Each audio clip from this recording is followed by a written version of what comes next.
안녕하세요. 반갑습니다. 회복을 돕는 남자 바르실레입니다. 여러분 잘 지내셨습니까? 오늘 같이 이야기 나눌 이야기는 중독자가 재발할 때 하는 10가지 핑계에 대한 이야기 해볼게요. 중독자가 재발할 때 하는 10가지 핑계. 이제 중독자와 중독자 배우자가 다 같이 보시게 될 건데요. 이제 중독자의 입장에서는 어떻게 좀 이해하시면 좋겠냐면, 내가 이것이 당연히 이거는 나는 하는 거다. 나는 어쩔 수 없이 이거 하는 거다. 이렇게 생각을 하시는 것이 있을 텐데, 이제 그런 논리에 대해서 이제 깨는 그런 영상이라고 할 수 있어요. 그래서 우리가 어떤 핑계들을 대면서 정말 재발하고 있는지에 대한 이야기를 할 수 있고요. 두 번째로 중독자 배우자들이나 가족들에게 할 수 있는 거는 이제 자꾸 속아요. 우리들이 자꾸 속아서 이제 횟가닥, 저희도 이제 정신이 횟가닥 넘어가는 거죠. 그래서 맞춰주게 되고 끌려다니고 또 속아주고 이렇게 되는데, 그런 부분에 있어서 저희가 배우자를 중독자로, 또 가족을 중독자로 이렇게 가족들도 받아들이는 게 필요하거든요. 그래서 그런 어떤 그 다리 역할을 할 수 있는 영상이 될 수 있겠다 싶어서 여러분에게 나눕니다. 저희들 이제 자막 작업은, 이제 자막이 물론 이렇게 밑에 아이콘 같은 걸 누르시면 여러분들이 자막을 볼 수는 있을 거예요. 그런데 따로 자막 작업을 저희들이 하지는 않았거든요. 그래서 여러분들이 또 PPT도 쓰지 않고 구두로만 하기 때문에, 여러분 보시면서 이렇게 체크 같은 거, 기록 같은 거 하시면서 보시면 나중에 이렇게 정리하실 때 좀 편하실 것 같습니다. 누군가가 이렇게 댓글 남기셔도 좋을 것 같고요.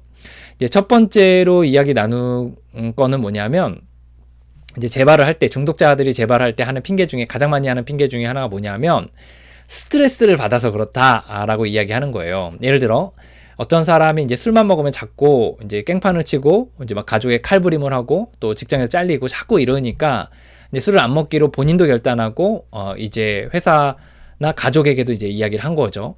그래서 술을 안 먹으면서 이제 한 달 정도 시간을 보냈어요. 근데 세상 만사가 어떻습니까? 늘 받아들이기 힘든 일들이 많이 있고 스트레스 받는 일들이 많이 있죠.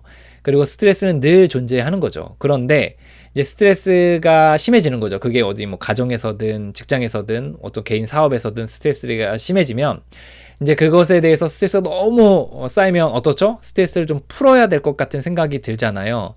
그때 이제 이런 생각을 하는 거죠. 나는 스트레스를 너무 많이 받아서 술을 한 잔 꺾어야겠어. 라고 생각하면서 이제 마시는 거죠. 이제 성중독자들 같은 경우에는 내가 좀 매매업소에 가서 풀어야겠어. 뭐 포르노를 봐야겠어. 자유행위를 해야겠어. 도박 중독자 같은 경우에는 내가 좀 가서 좀 땡겨야겠어. 라는 식으로 이제 또 음식, 또 섭식 장애가 있으신 분들은 내가 좀 먹어야겠어. 이런 식으로 해서 이제 재발을 하게 되는 거죠. 이제 그걸 행위를 하게 되는 거죠. 스트레스를 받아서 이제 그렇게 한다는 거예요. 가장 많이 하는 이야기죠. 또 다른 두 번째 이야기는 이런 게 있어요. 죽을 것 같다 라는 이야기를 해요. 근데 요거가 사실 그때의 심경적으로는 굉장히 정말 그런 신경이 들긴 하거든요. 예를 들어 이런 거예요. 어떤 사람이 이제 매매업소나 아니면 포르노를 보지 않는 일들을 오랫동안 성중독자가 했다고 칩시다. 예를 들어 한 달, 성중독자들이 한 달 동안 포르노를 안 봤다는 건 대단한 거거든요.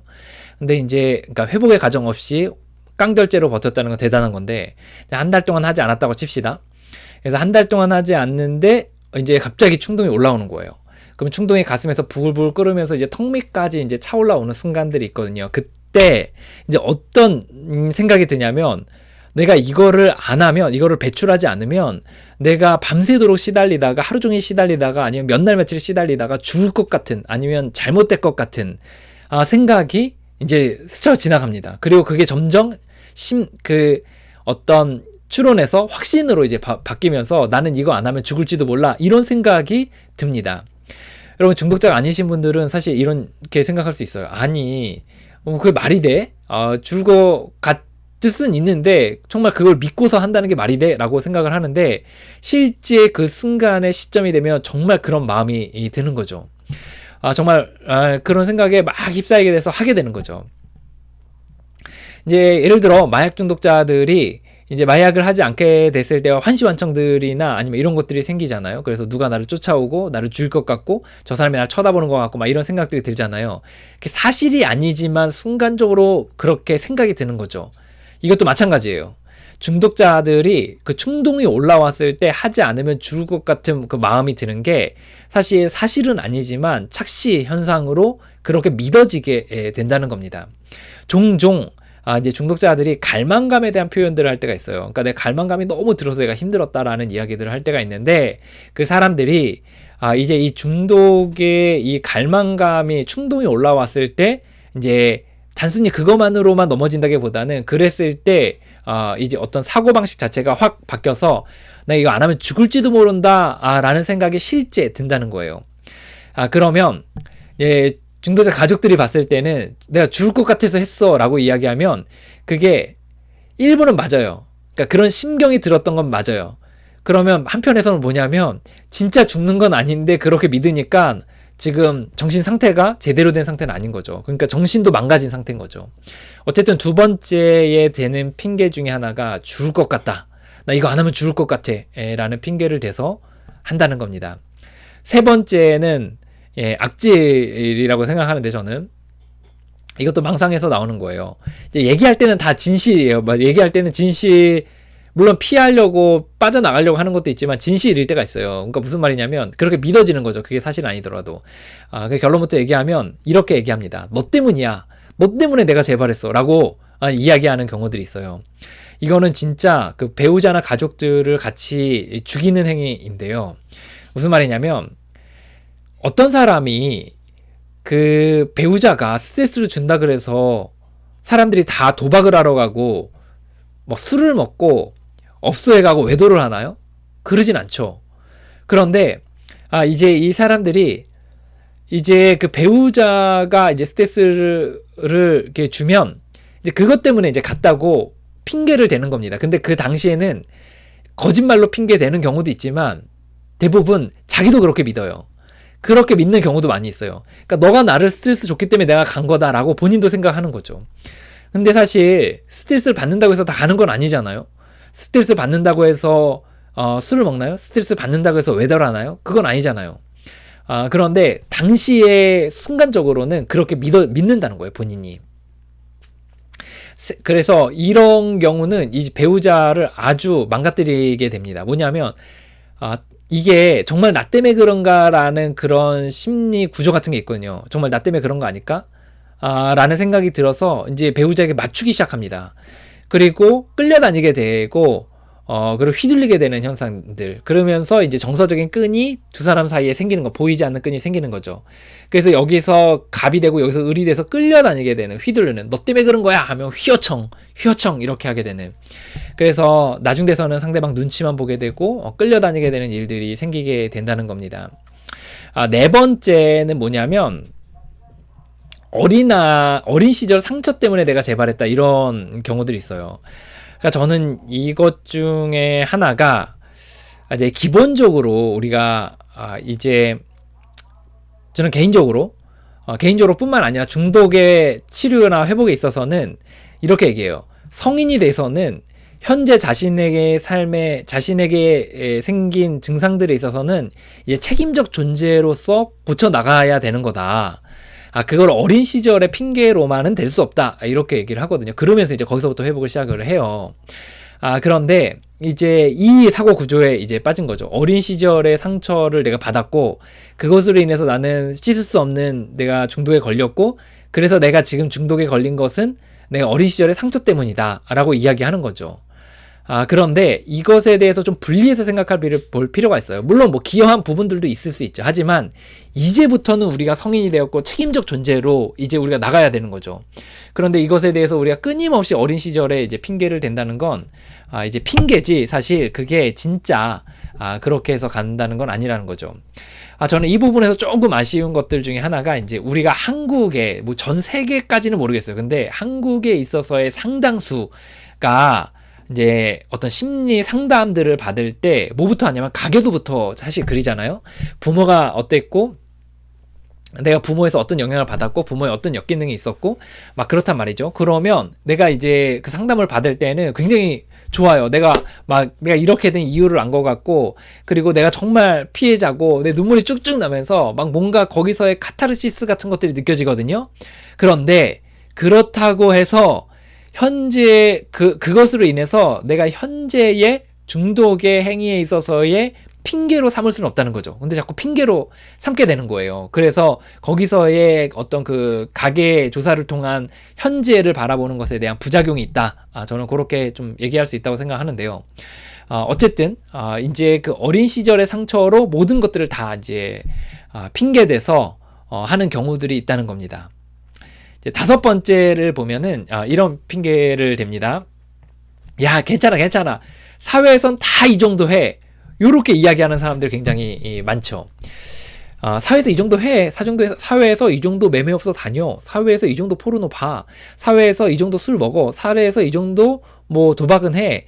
야, 마약, 그거, 이거 필로폰 아니고, 이거 수면제고, 이거 뭐 각성제인데, 요 정도는 다 해. 야, 강남에 클럽에 가면 다 이 정도는 알약 정도는 하나 먹어줘. 막 이렇게 해서, 이렇게 하는 거죠. 이게 사회에선 다 이 정도 한다. 라고 이제 이야기를 하는 거예요.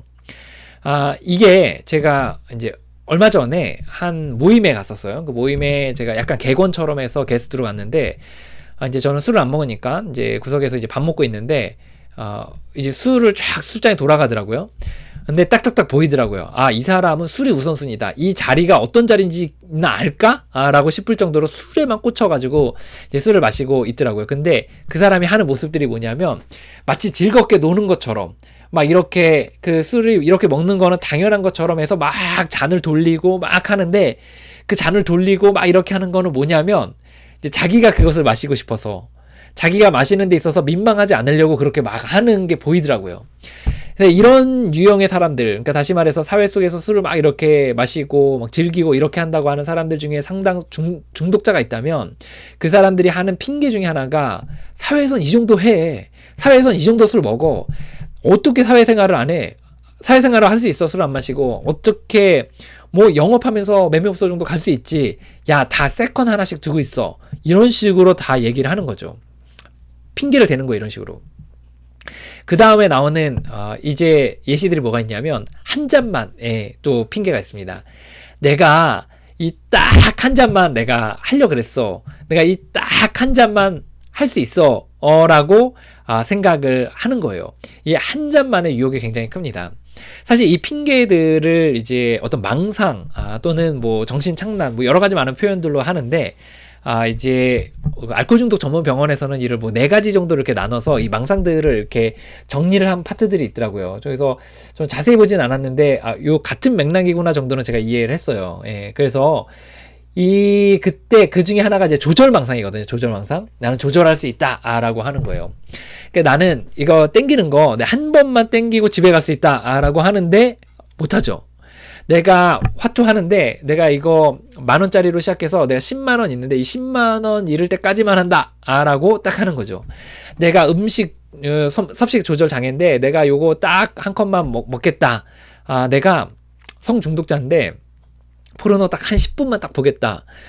내가 성중독자인데 이제 요번만 딱 만나겠다. 뭐 요런 식으로 이제 요번만 만나겠다 이게 아니라 이제 뭐 포르노만 보겠다 아니면 딱 한 번만 하겠다 뭐 이런 식으로 이제 생각을 하는 거죠. 이 조절망상, 난 조절할 수 있다 라고 이야기하는 거예요. 근데 이게 망상이죠. 사실 조절 못하니까 중독인데 이제 그렇게 생각을 하는 거죠. 그래서 이게 중독인지 아닌지 볼 수 있는 것 중에 하나가 늘 경계선을 넘어서요. 경계선을 덜컥하고 넘어섭니다. 무슨 말이냐, 경계선을 넘는다는 것은 이제 한 잔만 마실 수 있다고 이야기했는데 그 한 잔에서 한 잔을 마실 수 있다고 하는데 거기서 멈추지 않고 2잔, 3잔으로 계속 넘어갑니다. 예, 그래서 그런 특징들이 있습니다. 또 다른 핑계들이 있는데 이게 이런 게 있어요. 예, 이게 사실 중독이 아닌 사람들이나 이런 사람들 배우 가족들은 도저히 이해하지 못할 생각인데 이런 생각이 있어요. 좋은 기회야. 이런 핑계. 좋은 기회야. 이런 거죠. 이제 도박을 하는데 팀으로 꾸려서 이렇게 하는 거예요. 근데 이제 이 사람들이 판돈도 크고 막 이렇게 하는 거예요. 근데 이때 핑계를 뭘 대냐면 야, 이거 진짜 좋은 기회야. 내가 여기서 대박을 터뜨려서 진짜 내 돈을 벌 수 있는 좋은 기회야. 이걸 날리면 안 돼. 좋은 기회야. 내가 포르노 중독자인데 포르노 영상이 어떤 대량으로 뭐 어떤 패키지 같은 것들이 풀렸어요. 무료로. 뭐 제가 요새는 안 봐가지고 그런 게 있는지 모르지만 어쨌든 예를 들어 무료로 패키지로 풀렸다고 칩시다. 그러면 이런 생각하는 거예요. 야, 좋은 기회야 이거. 내가 이거 안 보면 진짜 바보야 바보. 이렇게 생각을 하는 거예요. 이제 술을 마시는데 이제 알코올 중독자죠. 그런데 엄청나게 비싼 뭐 30년 제가 이제 저도 술을 잘 모르기 때문에 이제 그렇지만 예를 들어 뭐 30년산 뭐 어떤 굉장히 유명한 비싼 값비싼 한 병에 뭐 몇백만 원짜리 몇천만 원짜리 이제 술이에요. 한 병에 이제 그런 게 딱 이제 누가 줬어요. 먹을 수 있는 기회예요. 그때 이제 이렇게 생각하는 거예요. 야, 이거 좋은 기회야. 야, 이 좋은 기회를 내가 놓칠 수 있어. 이런 생각을 하는 거죠. 그래서 마시면서 딱 꼭 그 얘기를 하는 거예요. 야, 좋은 기회야 이거. 야, 이거 엄청나게 좋은 술이야. 이거 먹으면 뭐 이게 좋아진대. 뭐 이렇게 생각하는 거죠. 그래서 이게 좋은 기회라고 생각하는 거예요. 이제 마약 중독자들이 사실 이런 얘기들을 마약 중독자들 많이 하는데 뭐라고 얘기하냐면 이제 필로폰을 이렇게 맞잖아요. 그럼 필로폰을 맞고 막 이렇게 하면 이제 그 필로폰을 맞을 때 맞고 나서 또 계속해서 하다가 이제 좀 끊었다가 다시 하게 될 때 그 머릿속에 드는 생각 중에 핑계 중에 하나가 뭐냐면 좋은 기회라는 거예요. 무료로 얻었으니까 아니면 뭐 같이 하니까 아니면 걸리지 않을 기회니까 아니면 뭐 해외에 나갔는데 뭐 이런 식으로 해서 좋은 기회다라고 생각을 하는 거예요. 예. 한 발짝만 물러나서도 아는데 이게 좋은 기회인가요? 이거 먹으면 그 독약인데 독약 공짜로 준다고 해서 좋은 기회라고 하지 않잖아요. 근데 순간적으로 그런 착각에 빠지게 된다는 거예요. 그 다음에 7번째인가요? 8번째인데 이런 생각을 해요. 이건 주변에는 피해를 주지 않아. 이거는 나 혼자 하는 거야. 이게 예를 들어 마약을 하는데 내 골방 가운데 시골에 골방 가운데 혼자서 이제 하는 거예요. 주변에 집들도 없어요. 혼자서 약을 구해서 그 약을 가지고 뭐 필로폰이나 아니면 뭐 알약이나 뭐 이런 식으로 해서 자기가 하는 거예요. 그래서 뭐라고 생각을 하냐면 내가 이거 주변에 피해 주지 않잖아. 라고 하면서 이제 하는 거죠. 자기도 어떻게 보면 제 3자 입장에서 자기도 하나의 인격체인데 자기에게 피해 주는 거 생각하지 않고 내 주변에 피해 주지 않잖아. 그리고 피해라는 게 사실 그 어떤 적극적으로 내가 막 칼부림을 하고 뭐 어떤 욕을 하고 이런 게만 피해인가요? 자기 기능을 잘 못하는 것도 사실 피해거든요. 그런 거는 생각을 못하고 주변에 내가 피해를 주지 않아 라고 이제 생각을 하면서 하게 됩니다. 예를 들어 이런 것도 있죠. 내가 외도를 해. 내가 외도를 하는데 내가 배우자 우리 가족에게는 내가 너무 잘해. 예를 들어 내가 돈도 잘 벌어다 줘. 내가 뭐 자상해. 집안일도 잘해. 아이들한테도 잘해. 또 집안 안에서도 존경도 받아. 그러면서 이제 외도를 하는데 내가 이거는 피해는 주지 않잖아 라고 하면서 그것들을 하는 거죠. 예. 그래서 저희가 외도에 대해서는 여러 번 얘기했는데 우리가 에너지라는 것이 한정되어져 있기 때문에 이쪽 에너지를 이쪽에다 갖다 쓰면 당연히 그게 피해가 되거든요. 근데 이제 이것들에 대해서 생각을 못 하는 거예요. 이제 9번째로 하는 핑계 중에 하나가 이것도 많이 하는 핑계예요. 뭐냐? 나에 대한 보상이야. 야, 내가 지금 이 수십억짜리 지금 수주를 따내가지고 지금 회사에 엄청나게 기여를 했고 보너스도 나왔어. 그런데 이제 회사에 기여를 했어. 내가 이것에 대해서 너무 자랑스러워. 근데 여기에 대해서 스스로에게 보상을 좀 줘야겠어 라고 하면서 이제 재발을 하는 거예요. 뭐 업소를 가거나 아니면 술을 먹거나 아니면 도박을 하거나 뭐 음식 폭식을 하거나 이런 식으로 하는 거죠. 자기 자신에 대한 보상이야 라고 생각을 하는 거예요. 꼭 뭐 보상이 그러니까 진짜 그게 보상인가? 라고 생각했을 때 사실 보상이 아니잖아요. 어떻게 보면 자기의 피해를 주는 거니까. 순간적으로 그런 착각에 빠져서 핑계를 댄다는 거예요. 이제 마지막으로는 이번이 마지막이다 라는 핑계가 있어요. 야, 내가 오늘이 마지막이야. 딱 꺾고 오늘 끝. 오늘까지만 마시자. 이제 부어라 마셔라. 또 이제 내가 요번에 업소 갔다 오는 것만 마지막이야. 내가 요번 포르노가 마지막이야. 내가 요번 약이 마지막이야. 도박이, 음식이 마지막이야. 라고 핑계를 대는 거죠. 근데 그렇게 얘기한 사람 중에 진짜 마지막인 사람이 있었나요? 예. 그렇게 얘기할 사람이라면 그 전에 끊었어요. 예, 그렇게 얘기하는 그 날 끊었어요. 그런데 마시고 나서 꼭 뭔가 해보려고 하는 심리가 있는 거죠. 이것도 핑계라는 거예요. 자, 이제 어떻게 보면 1부에서 이런 종류들을 설명했다면 제가 2부로 좀 넘어가서 이제 하나 설명하고 싶은 게 있는데, 그 뭐냐면 이 사람들이 이런 핑계를 대는 것에 대해서 우리가 어떻게 바라봐야 되는지에 대해서 좀 얘기를 해보고 싶어요. 일단 이들 중에 상당수, 한 절반, 이게 물론 100% 퍼센테이지로 절반, 50% 이렇게 볼 수는 없지만 대체로 봤을 때 한 절반 정도는 거짓말입니다. 본인이 그게 진짜가 아닌 줄 알면서도 살기 위해서 하는 거짓말들입니다.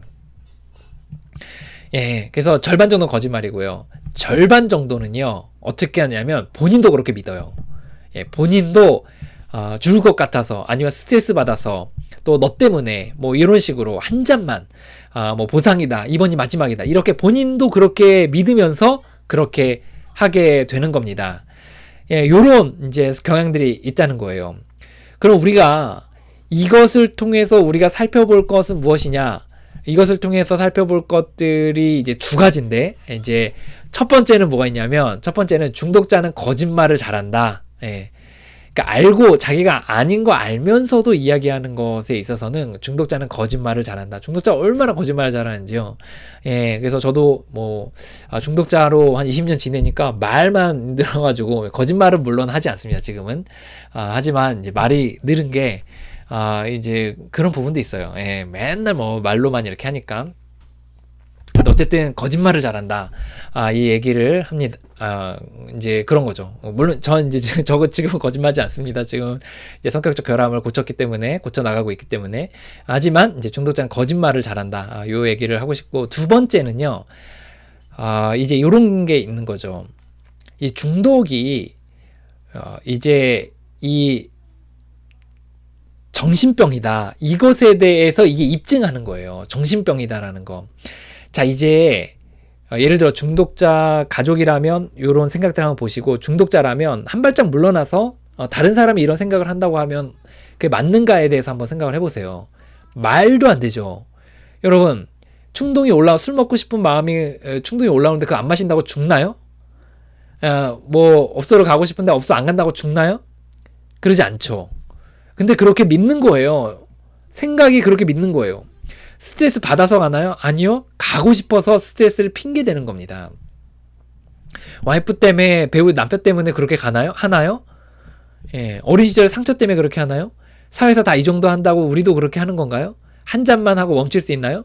좋은 기회인가요, 정말 그게? 주변에 피해주지 않는다고 정말 그게 해도 되는 건가요?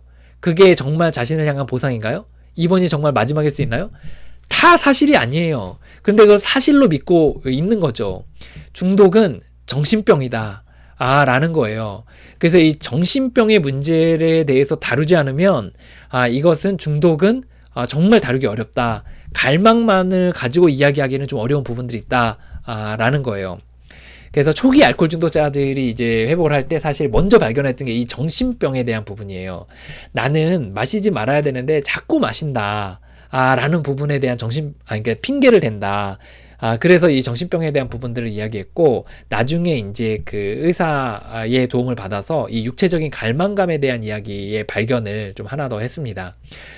그래서 예전에 뭐 유행했죠. 뭐 여러분 다 거짓말입니다. 다 거짓말입니다. 뭐 이런 어떤 정치인의 멘트가 유행하기도 했잖아요. 예, 저는 이렇게 얘기하고 싶어요. 여러분, 중독자의 이 말들 다 거짓말이에요. 본인도 물론 믿을 수 있어요, 그렇게. 하지만 이것은 이제 하고 싶어서 하는 거지, 제발 하고 싶어서 하는 거지, 이런 주변의 환경들 때문에 그렇게 하는 건 아니다 라는 겁니다. 그러면 이들의 이 핑계들에 대해서 어떻게 할 것이냐. 중독자들 같은 경우에는 내가 정신병이구나 라는 부분들에 대한 인지 정도. 왜냐하면 이 짧은 영상에서 어떻게 치료해야 되는지에 대한 얘기를 다 할 수 없잖아요. 그래서 이게 정신병이구나 라는 인지 정도를 하시면 좋습니다. 그리고 두 번째, 중독자 가족들 같은 경우에는 이 핑계들에 대해서 정말 이게 정신병이구나 라고 생각을 하셔야지, 이제 이게 진짜다라고 생각해서 말리기 시작하면 끝장납니다, 여러분. 이게 같이 정신병 걸려요. 같이 정신병. 이제 예전에 제가 막 성공에 대한 야망이 엄청 타올랐던 적이 있었거든요. 그때 허풍을 얼마나 뻥뻥 때렸는지 와이프한테 그렇게 한 몇 년, 한 2, 3년을 보냈거든요. 그렇게, 뭐 지금은 그렇게는 안 하는데, 허풍을 뻥뻥 때리면서 뭐 이렇게 하면 뭐 할 거야, 뭐 할 거야, 막 이렇게 했었는데, 와이프가요, 한 3년 되니까 믿더라고요, 그거를.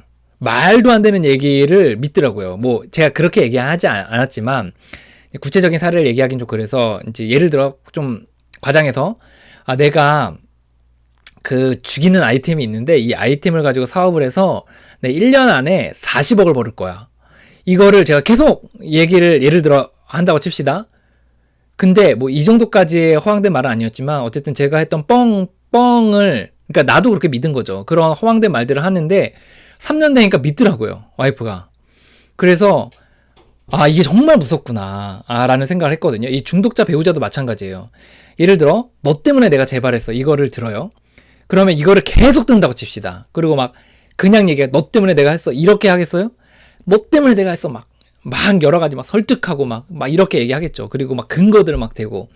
그러면 그 중독자 배우자들은 약간 이렇게 심이 약하거든요. 심적으로 약하고 뭔가 그러니까 정말 나 때문에 그런 거 아닌가라는 기본적인 좀 생각도 있고 이런 의심도 있고 이런데 그걸 듣다 보면 정말 그런가 해서 이제 비율을 맞춰주게 되는 거죠. 여기서 이 비극이 시작됩니다. 예, 그래서 서로 말려가지고 나중 돼서는 서로 사랑하는 것 같지만 서로를 미워하고 서로에 대해서 헤어지고 싶지만 헤어질 수 없고 그리고 같이 사는 듯 싶지만 같이 사는 게 아니게 되는 병적인 관계로 엮이게 되는 거예요. 그래서 정말 이게 제정신이 아니구나라고 생각을 해야지 이걸 믿기 시작하면 배우자들도 또 가족들도 이제 엉망이 되어져 간다. 자신의 인생도 엉망이 되어져 간다. 그래서 나중 돼서는 중독자 배우자도 중독자와 똑같은 커리큘럼을 밟아야 돼요. 중독자 이상으로 중독자 또는 중독자 이상으로 이 정신 상태가 정신이 이렇게 획가닥 하기 때문에 그렇습니다. 오늘 여기까지 하겠습니다. 짧지 않은 영상 여기까지 시청해 주셔서 감사하고요. 여러분들 삶에 혼자가 아니라는 점 좀 얘기를 하고 싶어요. 그래서 여러분들 힘내시고 계속해서 이 길을 걸어가시길 바랍니다. 화이팅입니다.